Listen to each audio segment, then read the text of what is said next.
Halo Sobat YouTube, jumpa lagi saya Ben Tandean. Dan kali ini kita akan ngebahas mengenai motor ya. Kenapa saya ngebahas mengenai motor? Motor ini ya. Stop dulu.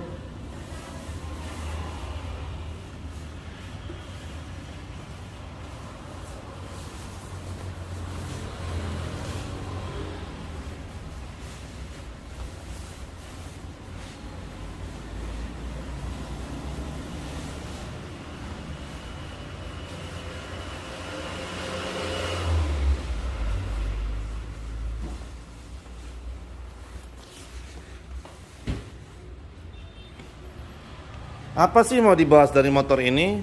Karena mengingat sudah dari bulan Juli itu marak tentang penilangan motor, terutama yang knalpot yang racing. Jadi saya antusias membuat sebuah video mengenai perubahan knalpot standar Kawasaki ZX25 saya. Karena ada sesuatu kasus unik yang saya hadapi, yaitu knalpot Orion. Ini jujur saya beli dari teman saya motor ini. Jadi knalpot Orion itu lehernya itu diambil yang Orionnya, dipotong knalpot yang asli. Nah setelah dipotong knalpot yang asli, disambunglah dengan pipa racing untuk ke knalpot racing. Jadi pipanya besar, yang nggak usah bilang pipa racing juga sih, pipa yang diameternya lebih besar untuk masuk ke knalpot yang import kayak gini barangnya ya. Jadi pipanya lebih besar diameternya. Nah kasusnya ini unik sekali, dan ini mungkin apakah ada teman-teman yang mengalami hal ini, karena waktu itu beli ini leher pakai yang asli, karena leher yang aftermarket belum pernah ada, karena waktu itu baru pertama kali keluar. Langsung teman saya beli, lalu kemudian dia mau rasain suara sensasi 4 silindernya, ya dia lakuin kayak gini. Padahal sekarang udah banyak sekali leher-leher knalpot yang aftermarket yang dari lokalan udah banyak. Cuma sebab dari itulah terjadi seperti ini. Nah jadi teman-teman mau lihat knalpot aslinya kayak gimana? Bentar ya. Oke teman-teman, ini wujud knalpot asli saya. Jadi ini udah dipotong. Jadi ini tinggal ini, sisanya tinggal dapur doang. Ini udah dipotong, bisa lihat dipotong. Jadi kalau matanya dipotong, jadi ini lehernya masih yang asli. Di tengahnya itu udah dipotong ya. Kemudian disambung lagi dengan pipa yang diameter lebih besar.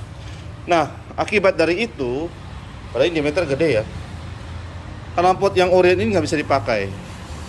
Tapi sempat berjasa.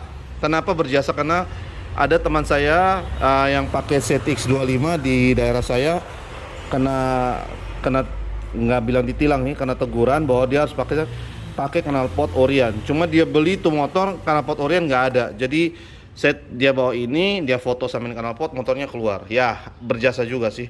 Nah akibat dari itu ada dua alternatif yang saya pakai ya. Alternatif pertama agak ribet. Nah ini kita harus motong bagian knalpot yang ini,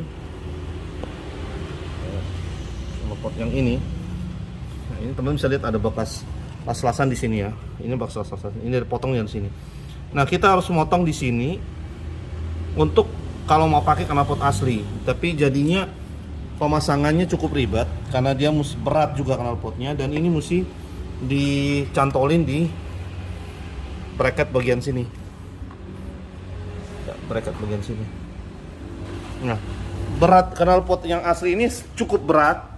Kalau dipegang aja ini berat sekali. Jadi kalau dia ganti, pernah 2 silinder saya ganti yang CBR aja udah repot, ini 4 silinder repot sekali. Jadi akhirnya bisa buat kayak gitu sistem sambung pasang. Cuma ini waktu sambung ini pasti bengkok nih. Ini capeknya minta ampun, karena mesinangan ini mesti kerja sampai mungkin 2 atau 3 orang, karena satu untuk bagian kasih masuk, satu bagian nahan ini knalpot, satu yang bagian kancing. Nah, repot juga. Salah satunya cara adalah beli lagi knalpot yang cocok buat di bagian samping ini. Jadi kita akan bikin knockdown kita ganti dengan knalpot original. Nah, pemilihan knalpot original tuh saya cukup memakan waktu yang cukup banyak lama ya. Saya hampir 3 minggu saya cari-cari yang cocok. Sempat lihat Kawasaki Ninja FI mau pasang di kepanjangan, kita coba ngukur kepanjangan sampai di atas ini aneh. Jadi satu-satunya cara saya belilah knalpot Yamaha R25 ori. Jadi no bobok, ini orian. Nah, ini salah satu cara. Jadi caranya gimana? Ini video part 1 dulu ya teman-teman. Nanti part 2 nya jadi, jangan lupa dinonton lagi. Jadi ini nanti, ini saya beli second ya. Jadi teman-teman tahu ini knalpot original, asli no bobok. Dan saya yakin 100% hasilnya akan lembut seperti silencer knalpot original. Jadi tidak akan merusak motor. Knalpotnya orian. Jadi otomatis ini knalpotnya bunyinya udah halus sekali. Dan itu memenuhi standar. Karena secara soundnya, secara pembuangannya ini udah standar dari motor, cuma bedanya ini orian knalpot Yamaha. Karena saya nggak bisa pakai yang orian yang Kawasaki lagi ini karena udah orang bilang cacat ya, udah nggak bisa jadi orian. Tapi kita usahakan untuk pakai orian mirip Yamaha ya. Jadi ini saya beli second. Tugasnya saya harus ke tempat knalpot, tukang knalpot, untuk kita rubah bagian leher ini. Kemungkinan besar entah dia motong di sini atau dia motong di sini, kita nggak tahu. Lalu dia sambung sama pipa yang lebih gede diameternya. Jadi sistemnya knockdown. Jadi udah bisa pasang. Karena kalau kita ganti lagi itu susah. Nah, penampakannya seperti apa? Ini saya belum ibaratnya belum finishing ya. Ini masih aslinya kayak gini.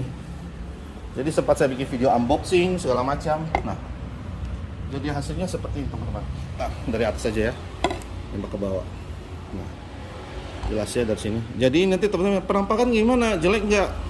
Nggak kok. Ini kayak gini. Cakep Pak. Ada sayap-sayapnya di pinggir. Jadi kenapa? Ini nanti saya mau finishing, saya mau cat ulang, kasih hitam dot, kasih rapi semua. Nah, ini pas dia punya bibirnya. Cuma ini ada sedikit bengkok. Arah ini agak sedikit bengkok. Nanti dilurusin untuk bisa masuk ini. Itu tergantung tukar knalpotnya yang nanti ngatur. Ini nanti pas jatuhnya di sini. Jadi penampakannya seperti ini. Cakep kan? Bagus kan? Cakep. Nyambung kan? Oke lah. Kenapa saya pilih ini? Karena dia lebih short, lebih pendek. Dan ini orian, pasti suaranya lembut. Nah, kemudian dia ada semacam body kit di atas sama di body kit di bawah. Jadi kayak nyambung tajam-tajamnya. Nah. Oke. Boleh dibilang adalah ide pertama kali di Indonesia ya. Pertama kali pakai Kawasaki, pakai knalpot orian dengan menggunakan Yamaha. Nah, ide pertama kali di dunia dan ide pertama kali di Indonesia. Nah, untuk video part 2-nya teman-teman tunggu aja ya. Kita coba buat. Cuma masalah waktu. Saya lemparkan ide ini dulu ya. Saya akan taruh di YouTube. Nanti teman-teman penasaran, tunggu video part 2-nya. Saya juga penasaran banget. Karena kasihan motor ini nggak pernah keluar lagi gara-gara knalpotnya seperti ini, ribut. Nggak ribut juga sih, 4 silinder memang gede suaranya. Tapi kasihan udah berhari-hari nggak pernah keluar, bisa berbulan-bulan, cuma dipanasin doang 3 hari sekali. Kilometernya segini tuh teman-teman. Jadi ya gimana ya teman-teman, sekarang lagi ikut aturan ya. Jadi kita coba akalin pakai ini karena saya juga punya kasus yang unik ya. Semoga video ini bermanfaat buat teman-teman yang lagi posisi kebingungan seperti saya, apalagi yang udah knalpotnya kayak gini, udah pipanya diameter gede. Jadi gimana kita ngakalinya? Belilah knalpot standar yang versi Yamaha punya, yang lebih cocok menurut saya. Entah bisa di knalpot yang lain, cuma lebih maco, lebih cocok yang di Yamaha R25. Dari bentuknya nanti kelihatan lebih cakep. Nah, ini rencananya mungkin hari ini jam 10 pagi saya mau keluar. Cuma semoga bawa motor ini gak ada problem ya. Soalnya saya keluar mesti ngukur di tempat tukang knalpot. Jadi semoga waktu dalam perjalanan, amin ya, Tuhan lindungi supaya jangan ada halangan, ada masalah. Karena intinya saya ini mau ikut aturan. Jadi mau bikin aturan, jadi mau bikin knalpot standar. Nah, itu teman-teman. Semoga video ini bermanfaat buat teman-teman, apalagi yang mengalami kasus yang unik seperti saya. kasusnya apalagi beli nggak dapat knalpot ori ya, nggak kena knalpot. Dan ini bukan hanya untuk motor setis aja, semua motor pasti mengalami masalah yang seperti ini. Tapi gimana caranya kita buat sesuatu yang baik sehingga aturan itu kita bisa didapat. Jadi jangan juga kita push juga. Mungkin oke lah kita kalau mau pakai ini knalpot, kita mau keluar kota jauh-jauh dari kota, mungkin kita bisa ganti-ganti knalpot ya. Tapi sebaiknya sementara kita ikut aturan dulu, karena saksian juga motornya nggak bisa keluar-keluar. Oke, itu hari ini video part pertama dulu. Part kedua saya akan ada di tempat tukang knalpotnya untuk next untuk proses untuk bikin knalpot ini bisa pasang di pipa diameter lebih gede. Oke, semoga video ini bermanfaat. Tolong di share, di like, dan juga komen yang positif. Dan juga teman-teman, jangan lupa tunggu terus part 2-nya. Kalau udah keluar ada notification, makanya untuk tahu part kedua tekan tombol lonceng buat ngikutin perkembangan video saya selanjutnya. Oke, itu aja teman-teman. Kita panasin dulu set X-nya, udah lama.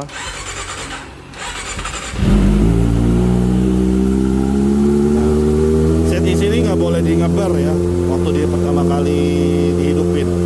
Dan kalau pertama kali dihidupin gini, suaranya itu memang langsung kayak RPM tinggi ya, gunanya untuk dia cepat panas dan cepat adaptasi situasi mesinnya untuk pertama kali. Tapi ini nanti lama-lama udah mulai panas, suaranya mulai turun sendiri dan dia lembut sendiri, jadi gitu. Nah, ini knalpot Yoshimura saya punya. Biasanya kalau mau panas ini motor sampai di titik 2 dulu baru kita ngeber, jadi nggak boleh ngeber dulu. Oke, jadi hari ini video ini cukup sekian ya. Semoga video ini bisa buat inspirasi buat teman-teman yang memiliki kasus yang sama seperti saya, apalagi yang nggak punya knalpot ori. Ini aja ada nggak bisa pakai ya, setidaknya bisa kita akalin dengan knalpot yang dari merek sebelah yang orian, sehingga memenuhi syarat kestandaran dari sebuah motor. Oke, sekian, terima kasih.